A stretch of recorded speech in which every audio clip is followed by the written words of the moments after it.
Working Cows Podcast, episode 346. This episode is brought to you by Understanding Ag. Welcome to the podcast that gives producers a platform to discuss and share paradigm-challenging practices. Practices that have increased the effectiveness of their operation and the joy that their families have received from this lifestyle.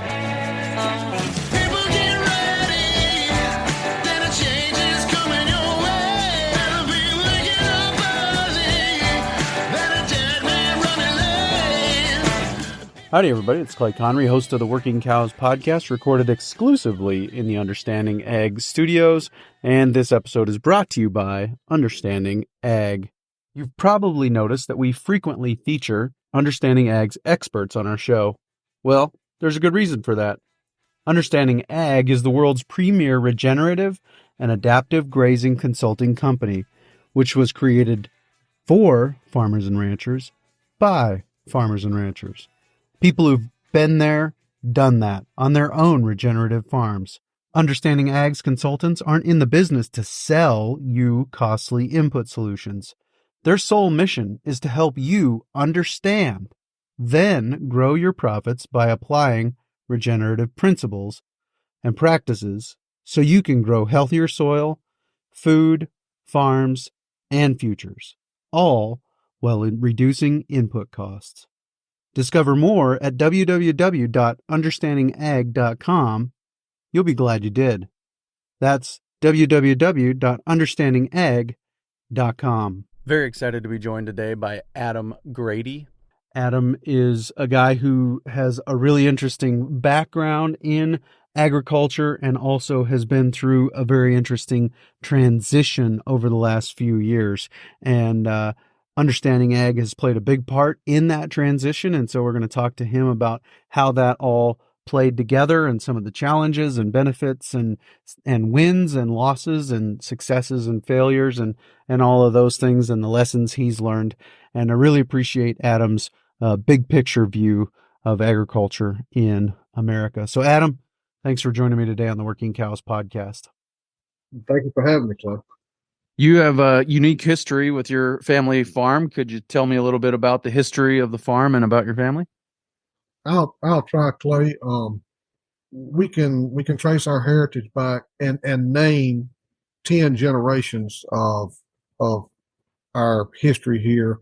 We believe it goes much further than that, probably right on back to the beginning of time. But currently, there's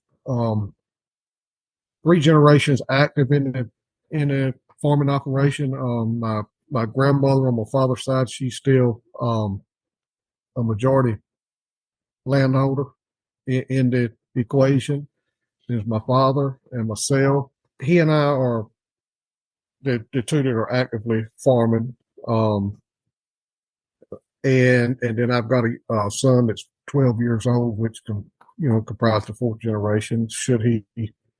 Well, he is the 4th generation present, but he would be the 10th generation to work on the farm should he decide to do that.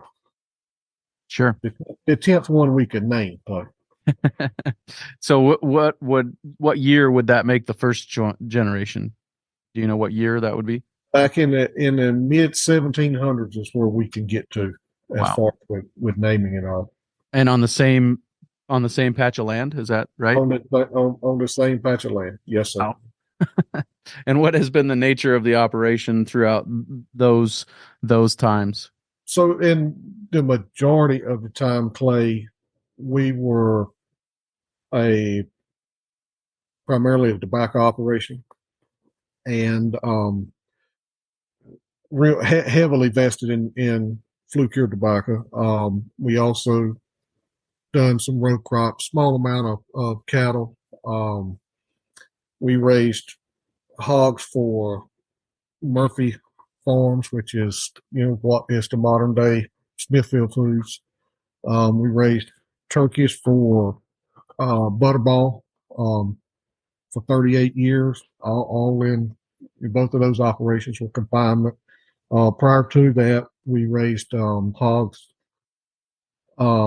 independently before Big Ag dried that market up, and So in 2015, I think it was the last year that we actually farmed tobacco, and we're primarily um, pasture-based livestock, row crops, and we most recently put in a roadside stand with strawberries and other fruits and vegetables that get my children involved in the workings.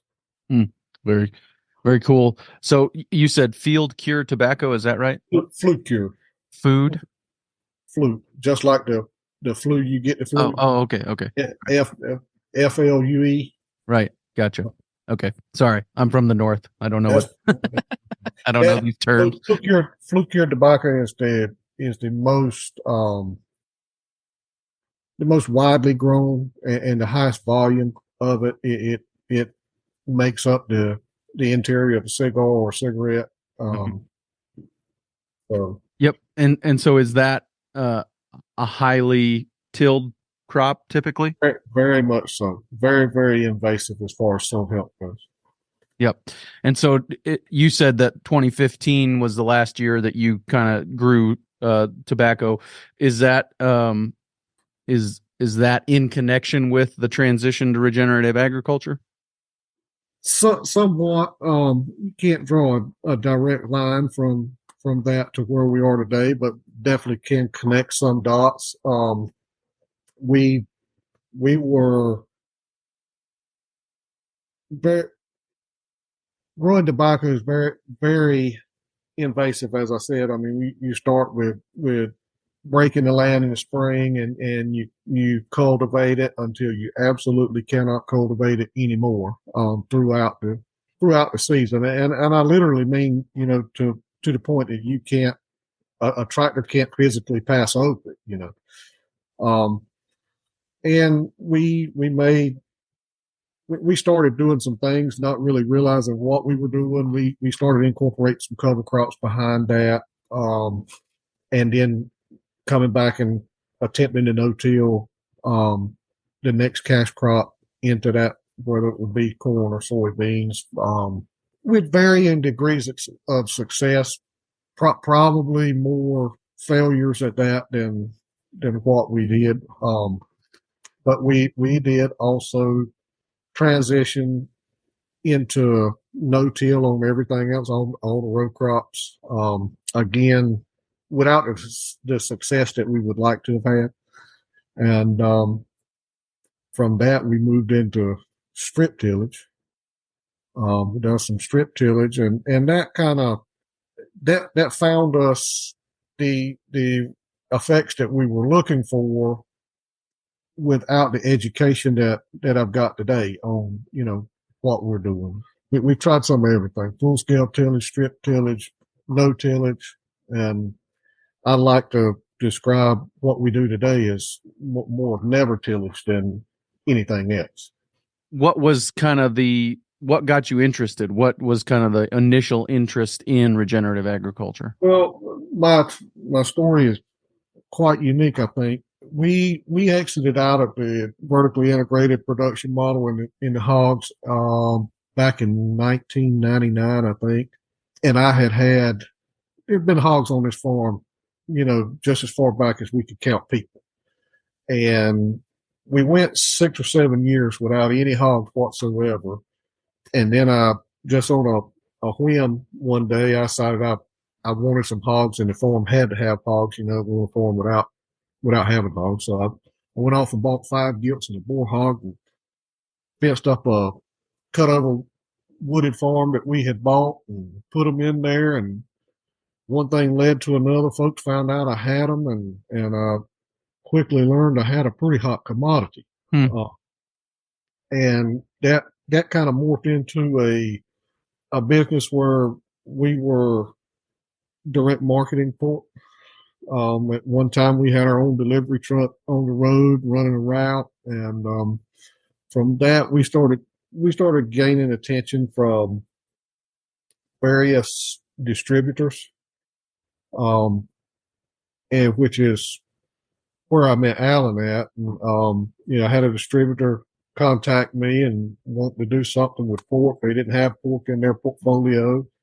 And, they give me the basics of what they wanted to do. And we kind of put together um, what we thought it would take to meet their needs and went back to them. And they said, okay, let's do it. But it was conditional. And the condition was that I had to at least have a conversation with this guy named Alan Williams.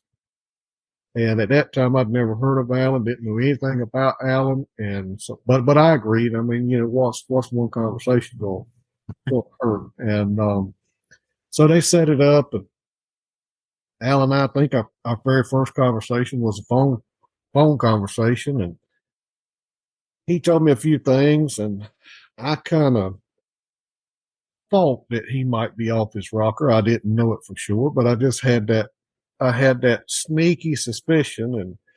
And within a few months, we actually met face to face. He come down to my place and visited, and we rode around and talked and had lunch with my grandparents and a few other things. And when he left, I was convinced that he won't off his rocker. He had never had a rocker. I didn't know where this guy was from or what he had seen, but he had never been here before. But Alan was persistent, but not to an overbearing degree. And he kept, working with me a little bit, and he finally convinced me to just try it. Oh, and I think with personal attempt, we done 5 acres, and we did that 5 acres. And I've never really been a person that had to visualize things to understand it, but in this scenario, I did. I had to visualize it. And I give him the 5 acres, and I saw enough out of that 5 acres that intrigued me enough that I knew I needed to do some more. I need to experiment further. And I think the next step was we've done like 75 acres or something that nature. And by then I saw enough, it was just like a light went off, my duh moment, and here's what he's talking about. I can see it. And the transformation, if you're looking for it, it's pretty easy to find, and it's pretty rapid. You see some immediate chain benefits. So after that second set, 75 acres, we just threw the towel in, conceded that maybe he wasn't quite as crazy as I thought he was, and we went full on no-till cover crops. That was the first year that we hosted a Soil Health Academy here. And that helped immerse me a little more, get further into it. I wanted to go to a Soil Health Academy, and I got to talking to Alan about where they were, and it was nothing close to me, nothing convenient. And gosh, Alan, why don't we have one here? And that kind of sparked things off, and away we went. We had one, and I think to date we've hosted 3 here, and it's we are completely out of the vertically integrated livestock production model. No CAFOs or anything of that nature. We were exiting that, finishing up exiting that just about the time I met Alan. And so we do our pastured pork, grass fed beef, cow calf, all the way up. We do some heavy stockers, and we do finish them too. And we do pasture poultry more seasonally than anything else. We don't run that enterprise year round, but we do some of everything. How much did you learn hosting a Soil Health Academy from Understanding Ag at your place? Like everybody always says there's extreme value in getting off your place and going to somebody else's place, but I can also see that there would be extreme value inviting a bunch of other people to your place and giving and getting their perspective on what they're seeing on your land. So how much do you think that I agree with you. There was some benefits to some places that I've been and seen some things that other folks were doing, but probably one of the greatest benefits that I had by hosting that first one is Gabe give me a hard time about everything. And without that, I mean, and we've talked about this, Alan and Gabe and I, all three have talked about this.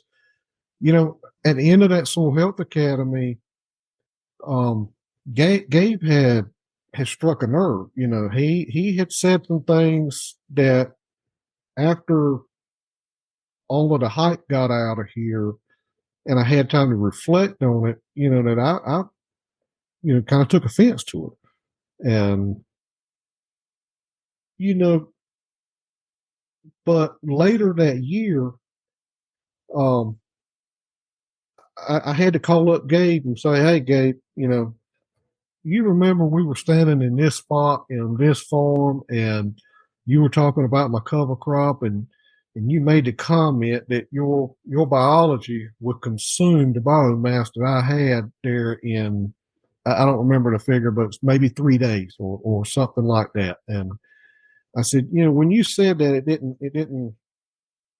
I didn't know how to take it. I didn't understand it fully right then. But after you got away from here, it really got to me because it was, a polite way of saying, hey, you might think you're doing good, but you're a long ways from being where you need to be. And then I kind of took offense to it, especially saying that in front of all of these people that, there's a lot of my neighbors and a lot of friends of mine that attended this, and there's also some outsiders there. And but that fall, that particular spot that we were standing in, we planted corn in it that spring, and that fall when we went back and harvested the corn, where the very best corn in that field was, there was absolutely no residues from any cover crop or anything else there. It was completely consumed. It was just as black as if we would have tilled it and done it conventionally. And I had one of those aha moments. And that's when, that's when I had to pick up the phone and call Gabe and said, Gabe, maybe I charged this off as an insult too quick. And we got to talking about it, and I would not have learned that on somebody else's farm. That's a long answer, but he would have never struck that nerve. I'd have never picked it up. It just I knew that piece of that field better than anybody else there that day, and probably better than anybody else anywhere any day. And I just without that, I would have never picked up on what he was trying to teach me. Or he may not have the clearest method, but it worked. Well, the truth will set you free, but first it might tick you off, right? I mean, that's right. That's been said before. So, what were some of the first experiments you did? You said, the 5 acres and then the 75 acres, and then you just ripped the Band-Aid off. But what were some of the first experiments that you did on those 2 smaller pieces? So the first thing we did was, we put in a highly, highly diverse cover crop. My experiences with cover crop up to that point in the past have been, monoculture. And we done a highly diverse cover crop. We did not incorporate any livestock onto that first 5 acres that first year. We rolled it down, and planted another cover crop in it. We let that 5 acres lay out of production for 2.5 years, I think. And so that the second year is probably got more to talk about there. When we put the 75 acres in, I had learned about, by this time I was learning about rolling down cover crop, planting it green, and had all kind of questions. And so our first experience with rolling it down and planting into that mat, we actually took a telephone pole and fastened it behind the tractor with a chain, and I put a guy on it driving around and around that field. knocking that cover crop down, laying it down flat, and I came in behind him and we planted some corn, soybeans in that way. And when I guess when we, by the third season, third fall there, when we decided to go full bore all in, is when we really got a little more serious about incorporating livestock onto it. Cattle, hog, sheep, everything. Um, so Yep. And something I think that I've been learning over the last 6 years of doing this podcast, and definitely Alan and Gabe have really accelerated that learning curve over the last year through the partnership with the podcast, is the importance of recovery time. And do you think that 2.5 years of giving it some time to rest and recover really was pretty critical in seeing the success early on? absolutely.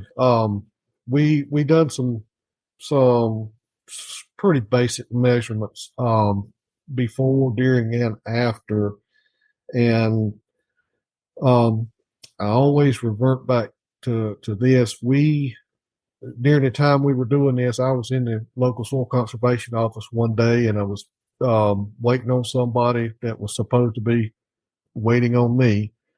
And they had this huge poster on the wall. It's like a size of a 4x8 sheet of plywood. And the headline for that poster was, um, what occurs during the time that you build 1 inch of topsoil. And it's just anything you can imagine. And then on the very bottom of the poster, the synopsis was it took 1,000 years to build 1 inch of topsoil. And I think Alan, correct me if I'm wrong here, but in that 2.5 year period that we took nothing off, we built 3 inches of topsoil Mm. that quick. Yep. Uh, Yeah. so Yeah. We talk about industrial agriculture, right? How about industrial scale topsoil building? absolutely, absolutely. So it's hard. It's hard to replicate that, you know, Yep. on a big scale. Right.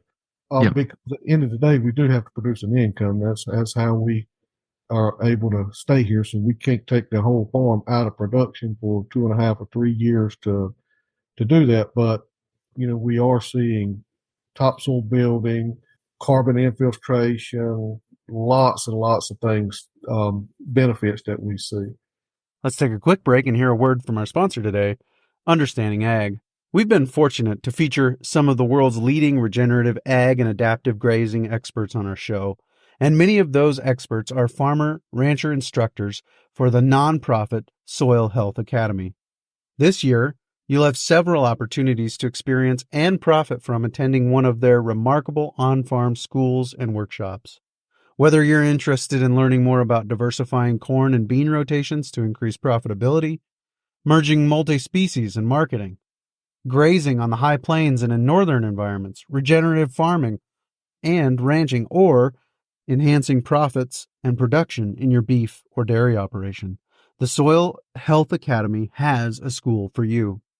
One of the best investments you can make is in yourself. So visit www.soilhealthacademy.org to learn more and register. Financial assistance scholarships are available. What have been some of the specific things that you've done? I mean, we've talked about a few of them, and beyond just this, the 6 principles, what have been specific things that you've done to actually incorporate those principles into your context? So Clay, the very first step was we got real serious about cover crops and understanding the purpose of the different species of cover crops and the results that we achieve by the mixes that we designed and developed for our specific area and purpose. We incorporated livestock. We um, we have been, just like everybody else, just very heavily reliant on synthetics, um, synthetic inputs. We started dialing that back, using more natural form animal waste. We're in our area of the country here. We're the mecca of vertically integrated livestock production, and waste is a byproduct of that. So we have, chicken litter, turkey litter, swine lagoon effluent, just any number of things. So we started transitioning more toward um, more natural forms of fertility, and really dialing in, or dialing back rather, our uh, pest management strategies. Um, we haven't sprayed fungicide. I haven't applied a fungicide now in 5 or 6 years, I think it's been. Um, we've had one insecticide, one broad spectrum insecticide application um, in the last 6 years. Um, so we've really been able to dial a lot of those things back. Yeah. Significantly impacting our bottom line by cutting our dependence on those products. So, what have been some of your biggest challenges throughout this time?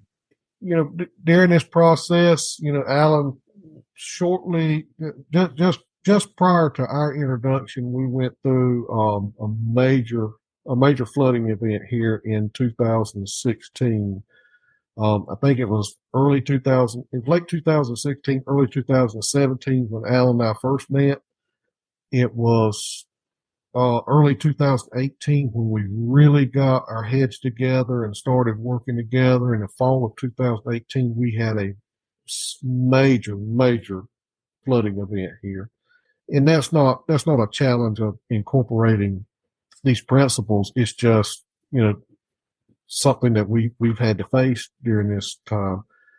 As far as using the principles and applying and becoming regenerative, I really haven't had any inconquerable challenges, because Alan's always been, at my disposal.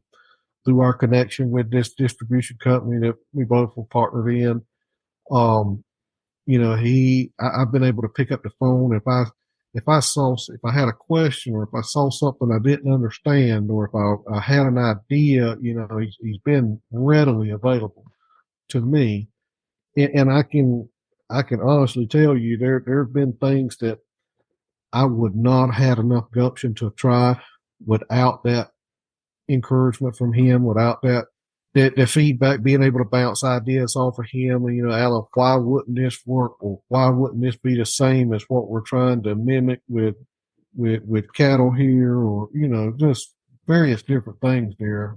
The challenges, I don't recall having a major challenge once I really got my wheels turned.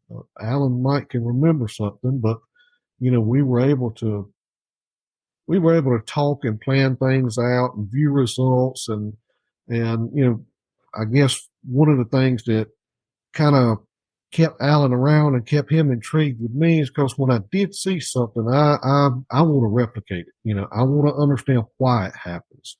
Why did it why was this result this way this time? And can I do the same thing here?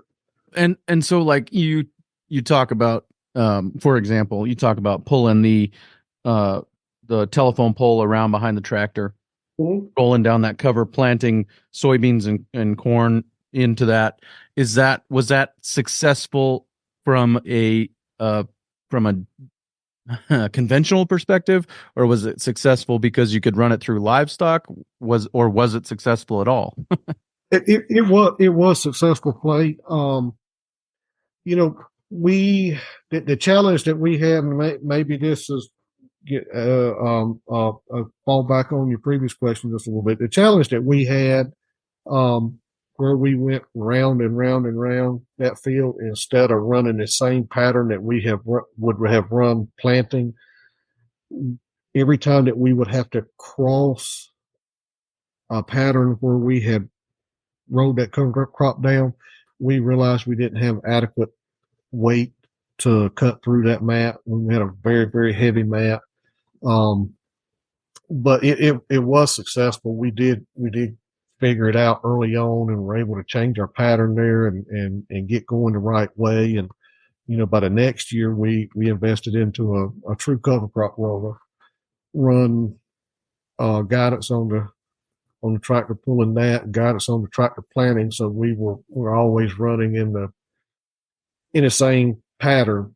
And so when we lay it down the same direction that we're going, we eliminate all the entanglement. It's much easier to get through. It's much easier to get the seed trench closed back up. Now, onto the other side of that coin, what have been some of the biggest successes? We built in an incredible amount of resilience to our land. We, like I say, that first year that we worked together, we had that major flood. We also 3 or 4 weeks after that event, we were scheduled to host a farm tour for Joyce Foods. And, we had everything just picture perfect, at the time the flood hit. We had the cover crops planted. The cash crops were harvested. The livestock were, right, ready to be out and be on these cover crops. And, that flood wiped us out. And, you know, within a week or 10 days, we were out there replanting this stuff. And by the time the tour come around, we had it, reestablished. We didn't have the growth that we would like to see, but we had the visual, to prove what we were doing. And at the same time, the neighboring farms here, they were still saturated, with water. We'd done and been out, 2 weeks prior replanting. So it's really helped us improve our soil structure. We can get a big rain. Right now we're in the winter time, and it's proven to be a wet winter for us.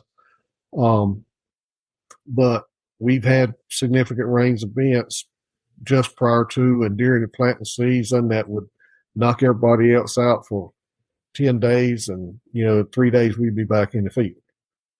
So we've seen some improvement there, lots of improvement from that aspect. Yeah.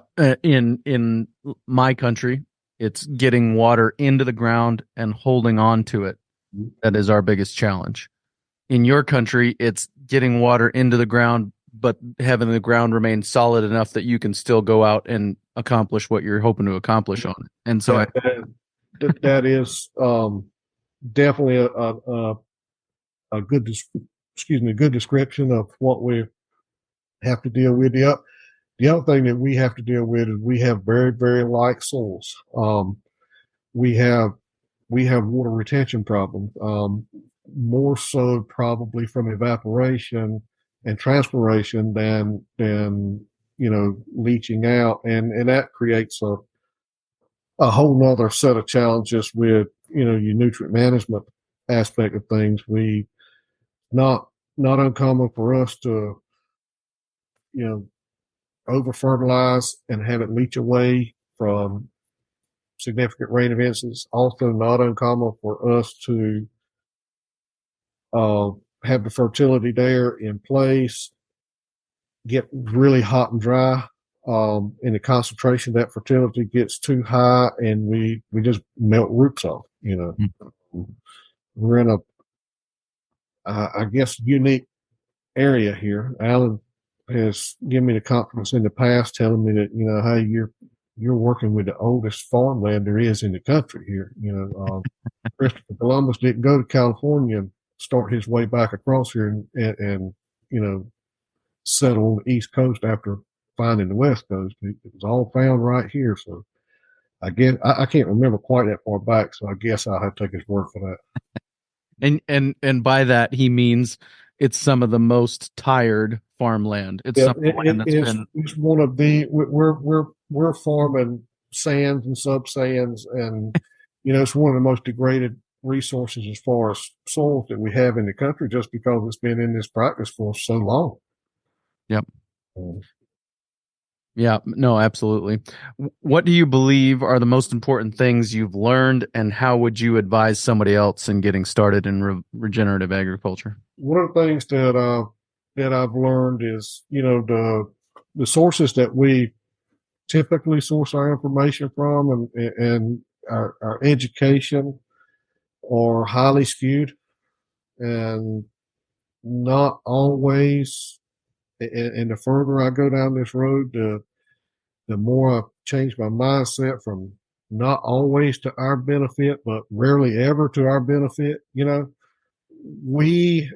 I'm just saying, farmers in general they've become terribly complacent in somebody else telling them what to do, and Mm. they're not getting out on the land themselves and seeing what's going on, visualize that they're taking somebody else's word for it, quote unquote industry expert, whether that's some type of crop consultant or a seed salesman, fertilizer, chemical salesman.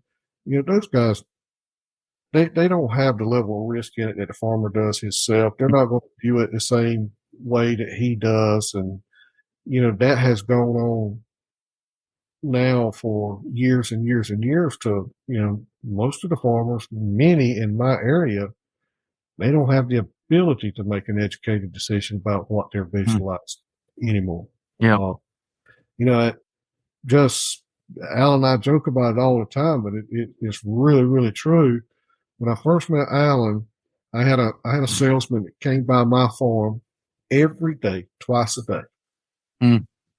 And just like everybody else, he on his way into the office and on his way home from the office, he stopped to see me. Ah. And he was always, telling me what he had experienced throughout his day.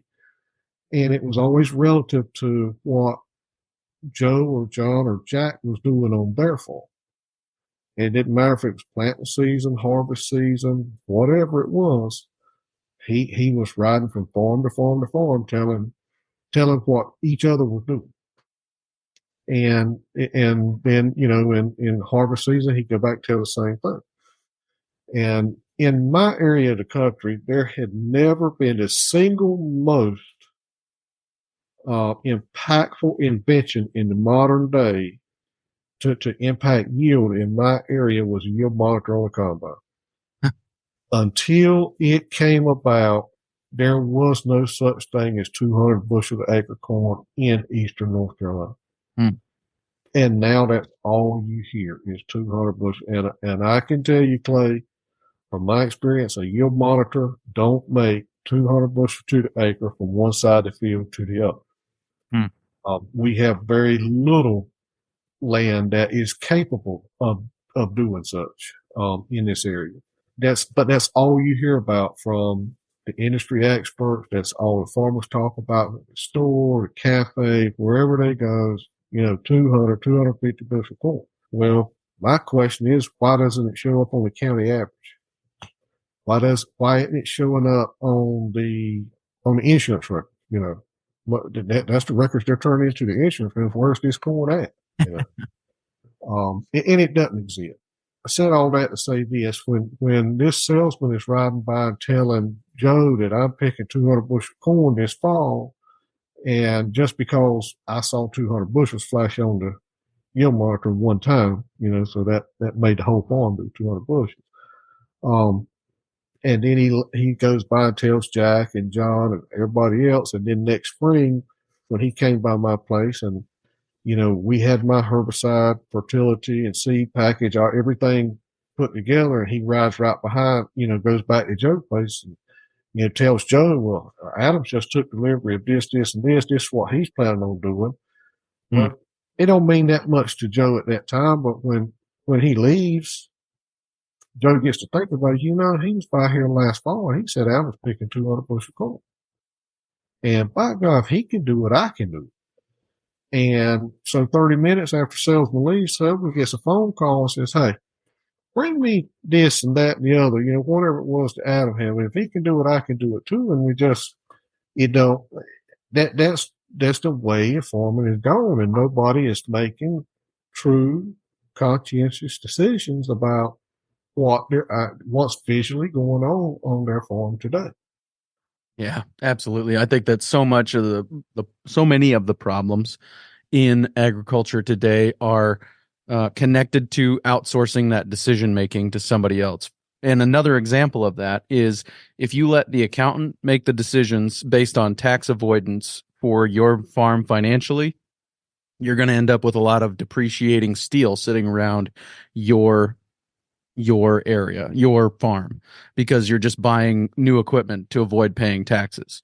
Right. I think that the same thing is if you let the agronomist make all the decisions for your farm, then you're not going to be paying attention to actual soil health things. You're just going to turn your fields into a chemistry lab that is capable of probably yielding something pretty pretty impressive, but also at what cost, right? At what cost of soil health, at what cost of nutrient density, at what cost of health of the farmer and the end consumer of the product, and all these externalities that we just keep on not taking into consideration. I just think we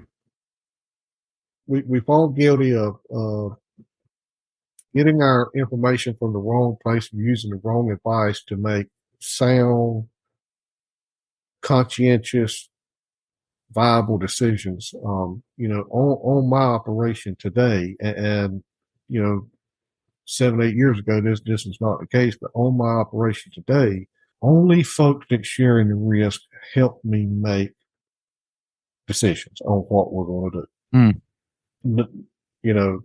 That salesman, the university experts, the extension folks, they don't share in the risk. So, the weight of their advice goes very lightly here. Right.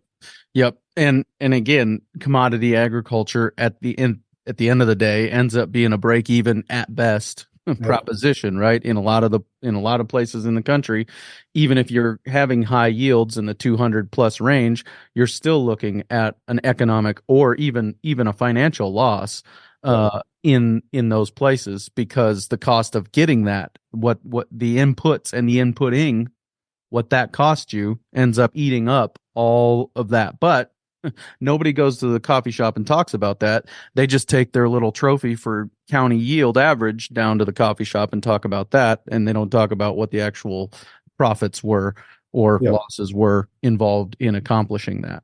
So yeah, let's move on to today on your farm. Talk to me about some of the enterprises that you've got there right now. Clay, we still heavily vested in the pastured pork, and we do grass fed beef. We've got, I think we're up to about 150 brood cows now. All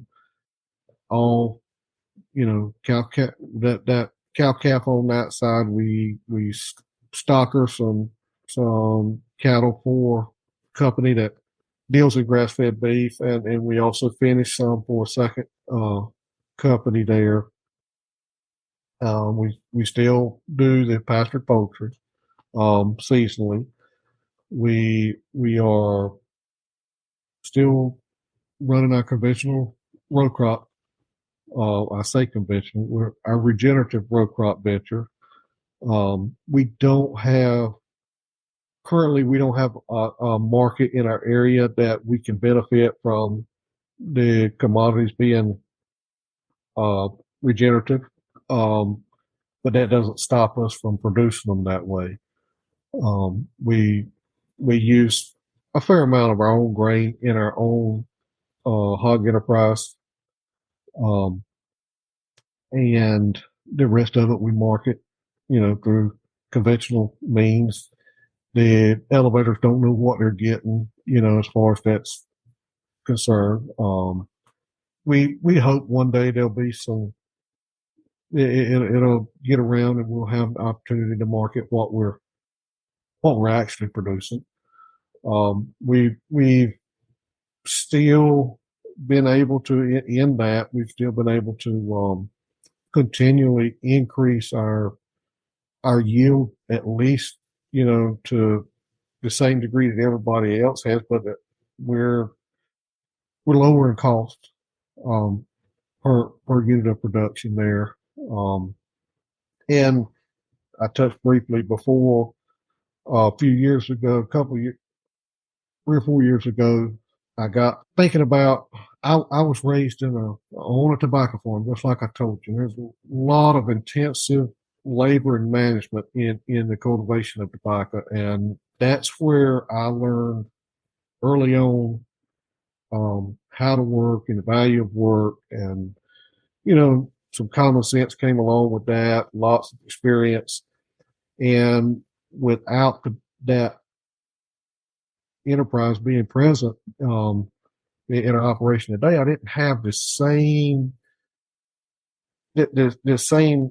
experience to educate and instill that into my children, like my father did to me. And I got to studying on, what can we do? And, so we dove off into, strawberries, with the intention of marketing them through a roadside stand. And they're still, my son's 12, my daughter's, 7. They're still not quite to the point that they're beginning to be a lot of help, but they're not quite proficient yet. But we started early enough that we could get it figured out, and then we could train them and raise them up in it, and try to bring that work ethic into them. And um, so I don't know how much you know about strawberry production, but um, right down south of me here, just in the same county I'm in, used to be the strawberry capital. Wallace, North Carolina used to be the strawberry capital of the United States and the East Coast for a long time. And then it kind of moved out of here and, Florida, California now, by far much larger producers than we are in this area. But anyway, when we started looking into it, um, you know, we we were kind of wanting to go towards the older style of production of what they call the old matted row, where you build a row up, you mulch it, and plant strawberry, and you keep that strawberry alive and vibrant and doing for 3 or 4 years, and then you take it out and redo it again. Well, what we found is the current varieties available today are not suitable for matted row type production. They're single year varieties, and I talked to several different nursery stock suppliers. Nobody would guarantee their seed stock for that style of production. The only way that they would um, stand behind what they were selling was through modern plasticulture type production method. And so I actually postponed my introduction for a year because I just refused to do that to my soil. And, because you're back to much like it was tobacco, you just full scale tillage. You got to do away with everything there. And, so I studied on it. I talked to Alan about it. I studied on it real hard for a year. And, there's got to be a way that I can do it the way that I want to do it, with the principles that I want to involve, but will satisfy these guys too. Because strawberry production is the most money I have ever spent on 1 acre of land. Somewhere by the time we get it ready to sell, we've got about $15,000 an acre invested. Anyway, we decided the next year to do it, and we went out there and we broke the land, and we disted it, and we pulled up our rows, and we put down the plastic and the drip tape and all this, that, and other. And just as soon as I got all of that done, I went out and interseeded the cover crop between the rows, the row middles, the in row, everything. And within 3 weeks, instead of having white peat sand and black plastic, I had green vegetation and black plastic. And by the spring of the year, by harvest time, we had a very thick, lush green mat there that we were able to utilize. Whereas normal folks, when they, especially in a U-pick operation, it gets muddy and mucky between the rows. Most places they go in and take straw and mulch it so that you could go in and pick without getting your feet dirty and such one thing. Another way, we didn't have to do that because we had, actively growing cover crops between our rows. And so from that, we started adding other complementary um, species. We grow a lot of new potatoes, cabbage, sweet corn, squash, anything that we can market right alongside of those strawberries. The strawberries are a calling card. That's what gets people to stop. But the other products are actually more profitable than the strawberries just because the cost of production is so much less. Every store's got to have a loss leader, right? That's right. That's right. No, I appreciate that. Are you guys conception to consumption on the cows and the hogs then? Excuse me? Are you conception to consumption on the cows and the hogs? Yep. Yep. Sir. Yep. And so are you, is that still marketed through a third party then? I mean, they're actually, the meat's delivered through a third party still? We do some direct sales here, but compared to what we've done in the past, it's very limited. We spent probably 5 or 6 years direct marketing ourselves, and that's our reputation's what got us the attention from the distributors, and distributors actually came to us. We never went out looking there.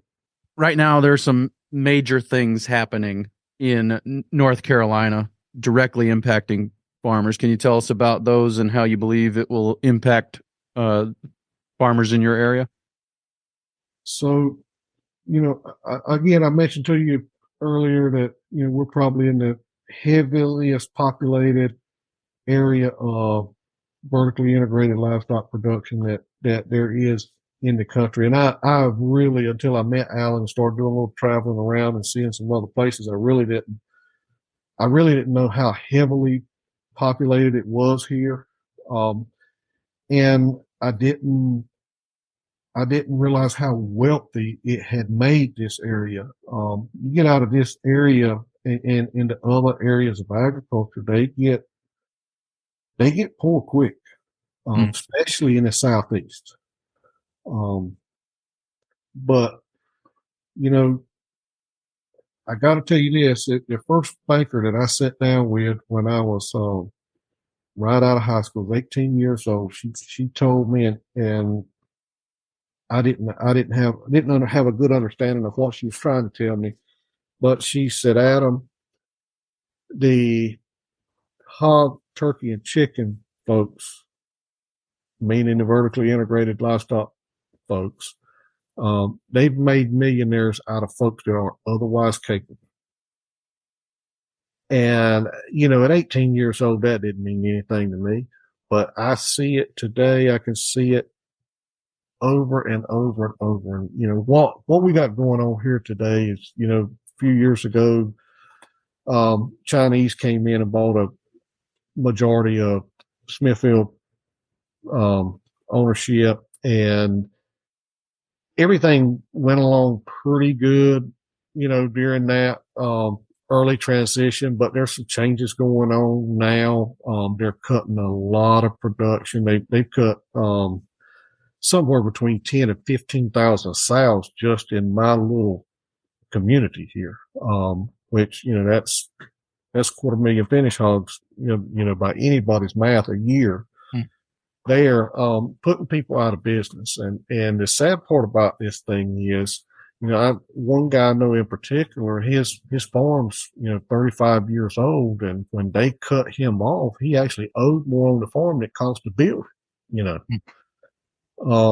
So I've studied on that quite a bit and tried to deduce what was going on and why these situations were the way they are. And, I don't know of anybody that's got any more experience with this than I have. I've been through, 2 generations of this. My grandfather started turkey operations where we grew turkeys, and my father with the hog operation, we grew hogs on contract. And Clay, everybody, when they go in and in a lot of instances, these farms, these operations, that's a lifeline. That vertically integrated model is a lifeline. They're a lot of times that's the last resort. They don't particularly want to, but they end up doing it because things just aren't working. And they go into it and they look at this huge mountain of debt, millions of dollars to build these operations. And they satisfy their mind by telling themselves, if I can ever get it paid for, if I can just get it paid for, then all of this money, all of this income that went to principal and interest, it'll be coming home to me. And, what they fail to realize, and I've seen it twice before, the very first payment that we got for raising hogs for Murphy's and the very last one were just a few $100s apart over 20 years time period. And that don't say a whole lot until you back up and you start thinking about what the cost of gasoline was, what the cost of labor was, what the cost of curtain material was, the stuff that electricity, what it was 20 years ago. And then, the turkey operation, it ran for 38 years. So it was almost double, the lifespan of what the hog operation was. And over that 38-year period, the very first settlement and the very last one, they were pennies apart. Mm. So when my granddad built that farm, he was able to pay for land that he had purchased. In addition to that farm, he was able to live a fairly decent lifestyle. He was able to put up enough money that when he retired, he was able to live out the rest of his life. Not worry too much about running out of money and stuff like that. But, I operated that farm for 2.5 years. So in his tenure, he was able to pay for everything. He used that farm to pay for everything that he had bought and everything he'd done. Paid his household expenses, living expenses, everything. When I took it over, and like I said, I only ran it 2.5 years, this same amount of money, just to tell you, just to put a perspective on what inflation was during that period, the same amount of money would pay my household expenses, my living expenses for about 6 months. What is never accounted for in these contracts is inflation. There's never any inflationary measures built into these contracts. All of that goes to the other side of the contract. And, these guys that are they've been getting $15 or $12 or $15 a hog to finish hogs for 40 and 50 years, and if it was profitable 40 years ago, how is it profitable today? They're running the same facilities. There's a moratorium here. You can't build a new facility. You have to continue to operate. So, they're losing efficiencies, by not being able to put in new facilities and do, and it's a very, to somebody from the outside that's been on the inside and now sitting on the outside looking into it, it's a very, very unfair proposition. And most of these guys don't realize what they're signing up for. Yeah. My exit to that model, I had alternatives. I had other things going on. There's a lot of people, especially with this most recent run of events that's going on there, they don't have anything else. It's putting them out of business. They're done. And most of them is leaving them in such a position that they can't financially, they can't get something else started, or at their age, they don't have time enough to get something back up and going and suitable. It's really turning into be, quite quite a fiasco. Mm. Mm. Yeah, that's a tough one, and I think that your way out of it has largely been due to your adoption of regenerative agricultural practices. Would you agree with that? I think it has made my transition um, much easier, much easier having some alternatives. Right. And so, to that end, how have you uh, been able to work to advocate for regenerative ag and to help others learn? I try hard to talk to my neighbors about it. I got one neighbor, for example, that it's if not daily, it's at least multiple times a week. He's stopping and asking me questions. He won't ask me a question before he does something. He asks me a question after he sees what I've done, and he's tried to recreate it, and it didn't work. And he wants to know, he's trying to figure out why it won't work, without asking me directly, what did you do? Mm-hmm. Why did you do such and such? But I try to share it with them. We've hosted those three soil health academies. I've talked to those neighbors. Um, every opportunity that I get to suggest somebody to do something different, and that may be something as simple as, hey, think about this. This is your land. You make the decision. Don't do it because somebody else said so. Think about the advice that I'm giving you. Think about the advice that you're getting from these other sources. Put more weight into one that doesn't stand to benefit from it. Not a financial compensation in there for it. And I don't know. I think a big part of regenerative agriculture for me has been getting me back into a position of having the confidence in myself to make decisions that are relative to what I see today. Yeah. Yep.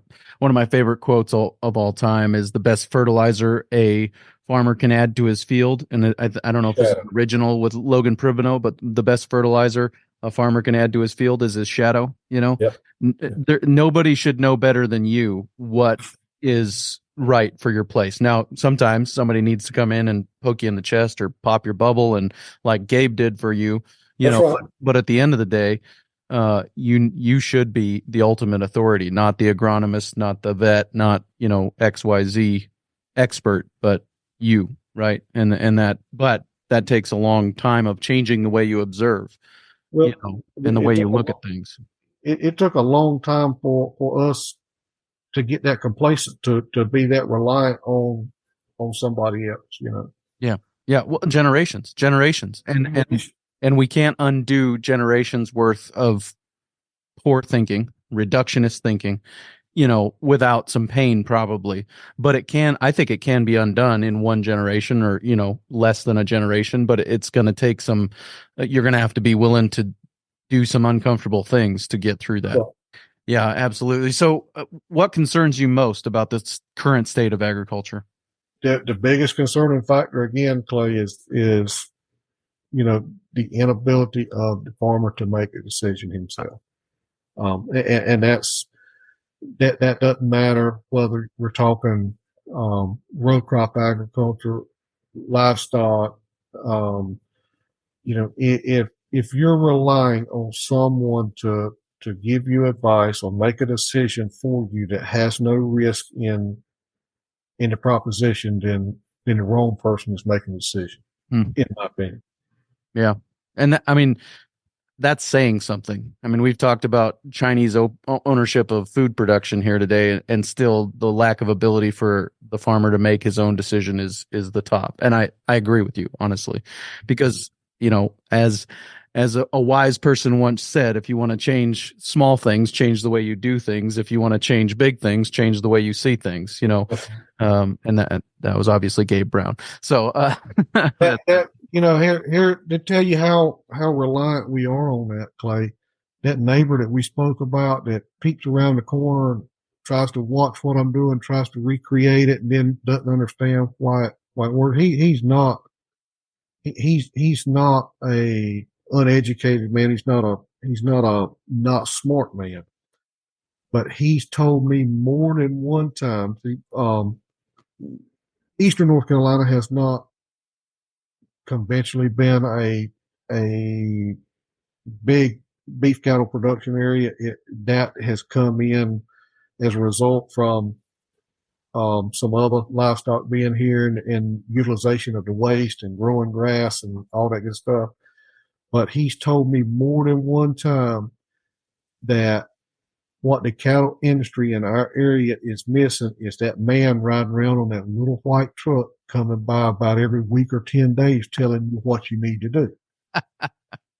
And if that doesn't speak volumes to what the point I'm trying to make, he's 100% right. And, to put that into perspective, the chicken people, turkey people, and the hog people, they all have folks hired to go around and babysit these farmers and tell them what they need to do. And they all just happen to drive little white trucks.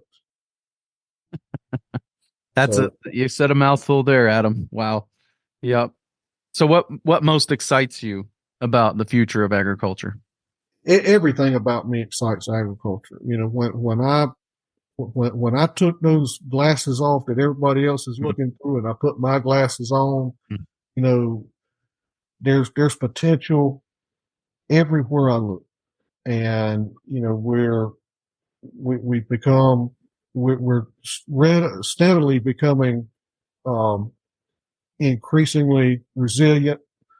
We're less dependent on everybody else than we are ourselves. And that goes from inputs to financials to, anything anywhere you want to apply that scenario. We've got more control on our operation than we've ever had before. We're not concentrating on growing our acreage or growing our operation. We're concentrating on doing more with what we've got. Have been for the last, I don't know, 4 or 5 years. We've actually, as far as acreage is concerned, we've actually downsized our acreage, just because we're doing more with each acre that we held on to. And that creates opportunity for the next generation, right? I mean, like the neighboring kid that wants to get started has an opportunity now that he wouldn't if you were still using reductionist and extractive methods to farm. Not that actually necessarily is the way that happens, but when we start to do more with fewer acres, that creates opportunity for the next generation, right? And it's kind of an unfathomable thought to me to think about the size of operation has to be today just to support one household. Yep. It shouldn't have to be, and I don't know what that number is, in all across the United States, but there are no operations in my area that derive their income solely from agriculture that are less than 1,000 acres here. Mm-hmm. There's only a handful of operations in my area that don't have that vertically integrated production model and these guys don't view that as an off-farm source of income, but I do. It'd be just like having a job in town. They're just overly reliant on it, and when everything has a lifespan, and this, I really feel that where we're at with hog production today in eastern North Carolina, we have exceeded the lifespan, the viable lifespan of the infrastructure that's here, and major changes are coming, and it's going to take a wide swath, just like a hurricane blowing through here when it comes. Yeah, and I mean, and put that in perspective, right? I mean, you talk about a 35-year-old guy who owes more on the farm than it costs to build it. Mm-hmm. I mean, we all sitting here in this conversation know the way out of that for a lot of people. I mean, there are a lot of people that just end their life That's right.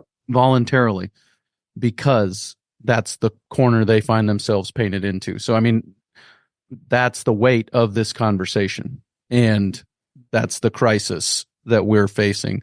And I think that it brings some urgency to this conversation. And so I think that it's definitely important conversation that I really appreciate you taking the time today to have. And so as we wrap up, I'd just like to ask you about your advice for two categories: your advice for neighboring farmers and your advice for people wanting to get started in farming. What are some pieces of advice you'd give them? For the neighboring farmers, and this is as much relevant for my neighbors on the West Coast as it is for my neighbor next door. Um, you know,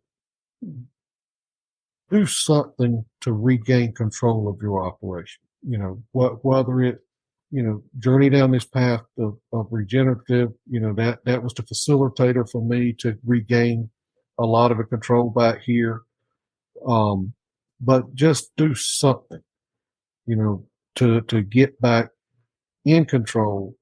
And, if you make a wrong decision, learn from it, move forward, and don't make that wrong decision again. Learn from those mistakes. And, the other group, Clay, any young person wanting to try to get started farming, if they can find a way, and they can find the land and they've got the desire, I don't know what would stop. I know what would stop me. It would be nothing.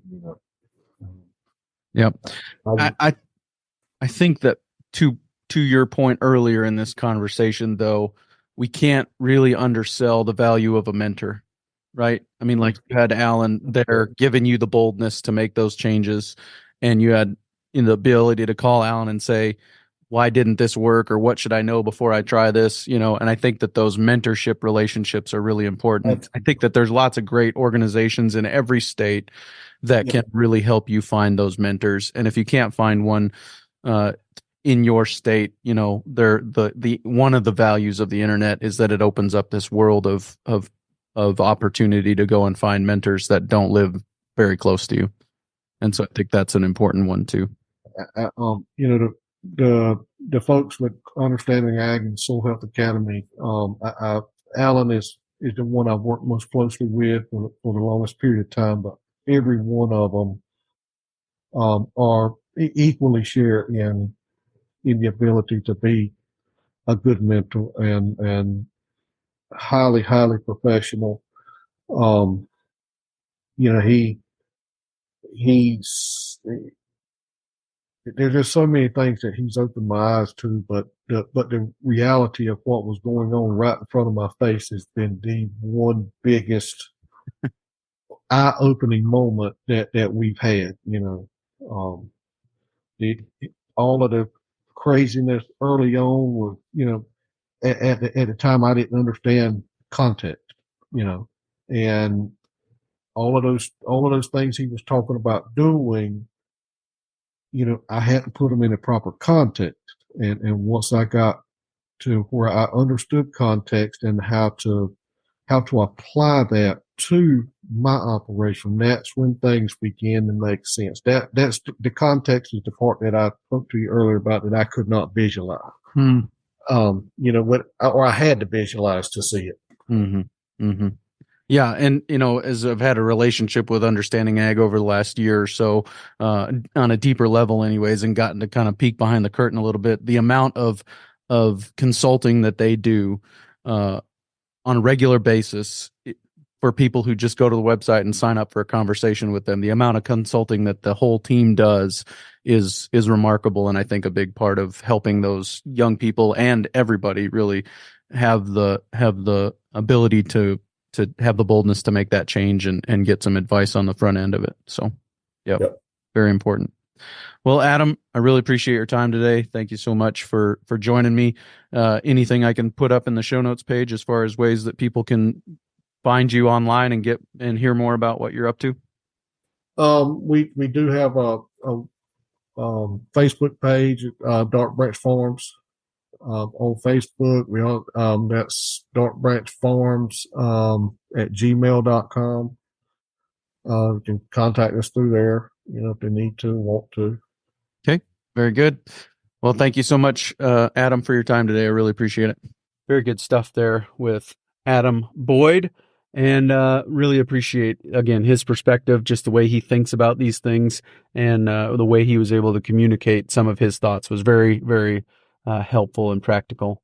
Really looking forward to next week on the Working Cows podcast.